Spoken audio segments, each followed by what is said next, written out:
ఈరోజు రాష్ట్రంలో చూస్తున్నటువంటి సంఘటన చూస్తే చాలా విచిత్రంగా ఉంది. మరి నిన్ననేమో ఈ కేటీఆర్ హరీష్ రావు గారికి నోటీసులు ఇవ్వడం, మరి ఇవాళ కేటీఆర్ గారికి ఇవ్వడం, అంటే దీన్ని బట్టి ఏమర్థం అవుతా ఉన్నది?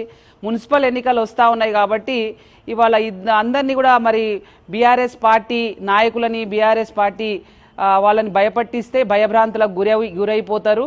మరి రాబోయే రోజులలో మేము మున్సిపల్ ఎన్నికలలో గెలవాలనే ఒక చీప్ పాలిటిక్స్ ప్లే చేసినట్టు అనిపిస్తూ ఉన్నది. ఇది చాలా దుర్మార్గం. ఎందుకంటే ఈ ఫోన్ ట్యాపింగ్ అనేది దాదాపుగా 2 సంవత్సరాల నుంచి నడుస్తున్నటువంటి సంఘటన.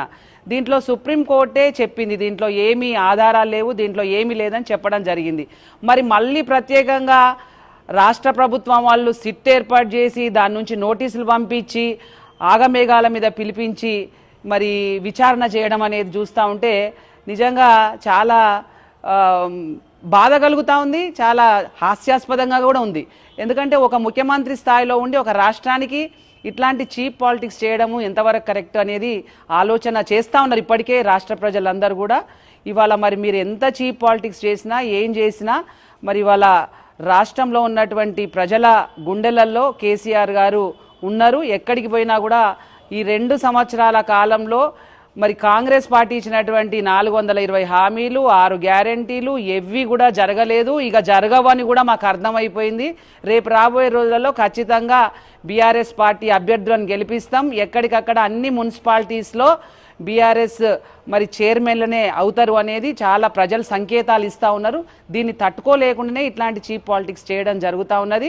ఇవాళ ఏమి లేదు, దీని అంతటి కారణం సింగరేణిలో జరిగినటువంటి ఏదైతే ఈ 9 బ్లాక్స్ అనేది మరి ఇప్పుడున్నటువంటి ముఖ్యమంత్రి గారి భావమర్దికి ఇవ్వడం ఏదైతే జరుగుతుందని తెలవడం మంత్రులు ముఖ్యమంత్రి గారు మరి ఇట్లాంటి కొట్లాటలల్లో జరుగుతున్నటువంటి మంచి ప్రధానమైనటువంటి వార్తాపత్రికలలో వచ్చినటువంటి సంఘటనని మరి బయట పెట్టినందుకు హరీష్ రావు గారిని ఇప్పుడు ఇదంతా పిల్లలు కదా ఏదన్నా స్కూల్లో ఏదన్నా చేస్తే పనిష్మెంట్ ఇస్తారు చూడండి, గట్ల పనిష్మెంట్ ఇవ్వాలని చూస్తూ ఉన్నారు. కానీ వాళ్ళ కేటీఆర్ గారికి కేసీఆర్ హరీష్ రావు గారికి ఇవేం కొత్త కాదు.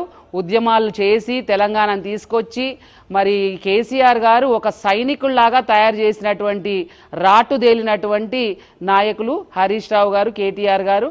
మరి ఇవాళ ఎక్కడికక్కడ ఎమ్మెల్యేస్ కూడా అందరు కూడా ఇవాళ నిన్ననే చెప్పినట్టు పంతులు ఎట్లుంటే మరి పిల్లలు అట్లుంటారు. ఇవాళ అందరూ కూడా ఒక పద్ధతిగా చేస్తున్నటువంటి సందర్భం ఉంది. తప్పకుండా ఇవన్నీ ఎదుర్కొంటారు. మీరు ఎంత చీప్ పాలిటిక్స్ చేస్తే మీరు అంత చీప్ అయిపోతారు ఇంకా ప్రజలలో.